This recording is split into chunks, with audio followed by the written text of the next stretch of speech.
You're a parent, right? Okay, it's perfectly normal for 10 years and up. Here's just one page I want you to see here.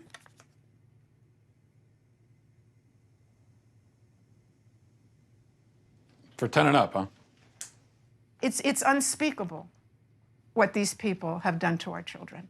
When did that start? When was it decided that we need to start teaching kids about this stuff at such a young age? So I'll answer that with one word: Kinsey. Kinsey was a social reformer. He wanted to rid society of Judeo-Christian values when it came to sexuality. And he worked very hard to do that, and I would say he succeeded. Kinsey would be very happy with our culture today. His idea was that children are sexual from birth, that we're all inherently sexual creatures from cradle to grave. He believed that true happiness is found in a life of perverse sexual experimentation, no matter the age. What came out is that his research was fraudulent. Kinsey based his fraudulent conclusions on data he collected from convicted sex offenders and child molesters. His research was conducted in prisons, not everyday America.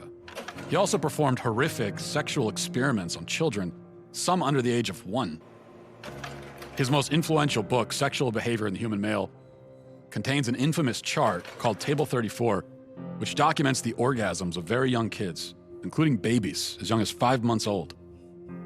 But instead of suffering the consequences for his heinous actions, he was and still is celebrated by academia and Hollywood. His ideas form the foundation for sexual education in public schools today. How do we get from this to you can choose your own gender? Okay, well, now we have another very important character, and his name was John Money. John Money was a psychologist and professor at Johns Hopkins University. Gender ideology was his brainchild. In fact, he coined the terms gender identity and gender roles. And according to Money, babies are gender neutral at birth, and ultimately environment determines whether a person is a man or a woman. Money was telling the world about his theory that a boy could be raised as a girl and do just fine, and vice versa. And so Money tried out his theory on 2 young twin boys, the Reimer twins. When the twins were 8 months old and they went to be circumcised, the first twin, whose name was Bruce, something went wrong with the machinery and his penis was burnt off. They stopped and didn't do a second circumcision on the other twin, as you might imagine. And the parents, of course, didn't know what to do. How are they going to raise this child? John Money convinced Bruce's parents to transition him into a girl. Money also conducted sexually abusive experiments on the twins throughout their childhood, including forcing them to simulate sex acts on each other. He reported up to the age of 10 that this was a complete success. Well, wasn't true. The results were a disaster. Bruce could never fully accept his female identity. Eventually, his parents told him the truth, and he chose to transition back to a boy, taking the name David. As an adult, David spoke out about the abuse and the damage done to him by John Money. The girls would do their things with their Barbies and things like that, and that wouldn't interest me. And things such as trucks and building forts and, getting to the odd fist fight and climbing trees, that's the kind of stuff that I like, but it was unacceptable, so I'd never... As a girl? As a girl, I had no place to fit in. The trauma that he and his brother and his entire family went through left deep scars. His brother died of an overdose when he was 38, and then David committed suicide. There was never a retraction or an apology from John Money. Instead, his ideas were adopted by mainstream psychology, and they form the basis of gender ideology today. Why don't more people know about John Money and Alfred Kinsey? Evidently, there are forces that don't want this information out.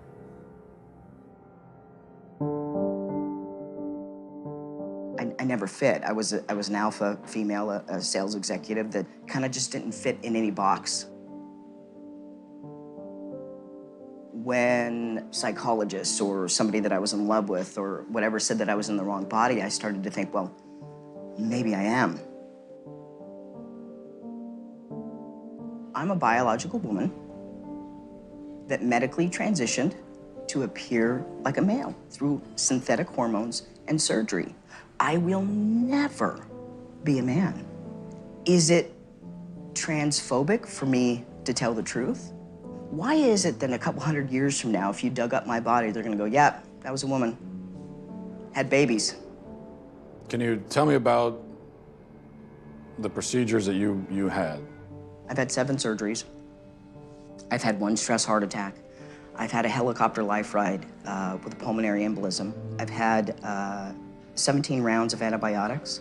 I had 6 inches of hair on the inside of my urethra for 17 months. Nobody would help me, including the doctor that did this to me because I lost my insurance. I get infections every 3 to 4 months. I'm probably not gonna live very long. Was there any real discussion of the risks and the side effects and?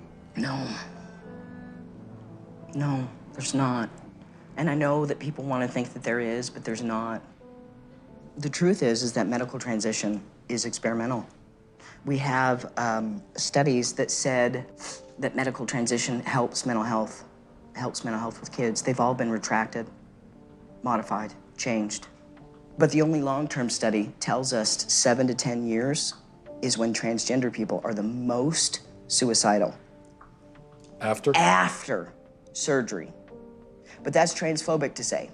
For the first time in history, a marginalized group has a huge dollar sign on the top of their head.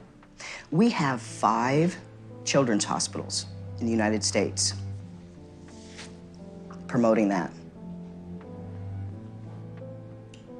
And what? That's a phalloplasty. That's a bottom surgery. We have 5 children's hospitals in the United States telling girls that they can be boys at $70,000 a pop in a surgery that has a 67% complication rate. That will kill me from infection that I can't sue on. We're butchering a generation of children because nobody's willing to talk about anything. I have 3 kids. At the age that they're doing this to kids. I'm not transphobic. I love my kids, and I love other people's kids, and you should too.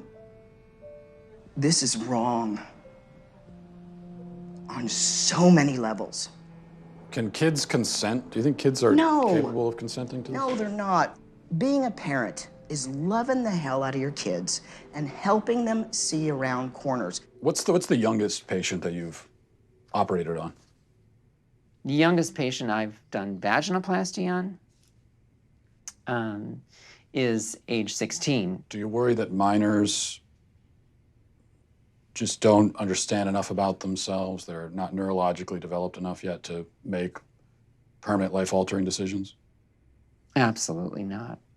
A young person's self-perception, one day they may be clear, the next day they may be totally confused and not sure, and you're affirming it with hormones that have never been used in this way in the field of medicine.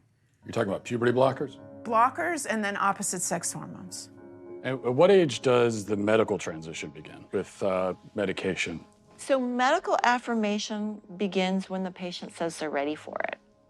So that could be a kiddo who is just starting puberty and panicking because they're getting breast buds or their penis is getting bigger and busier and they're worried about all kinds of masculine changes. And that way, puberty blockers, which are completely reversible and don't have permanent effects, are wonderful because we can put that pause on puberty. Just like if you were listening to music, you put the pause on and we stop the blockers and puberty would go right back to where it was. The next note in the song just delayed that period of time.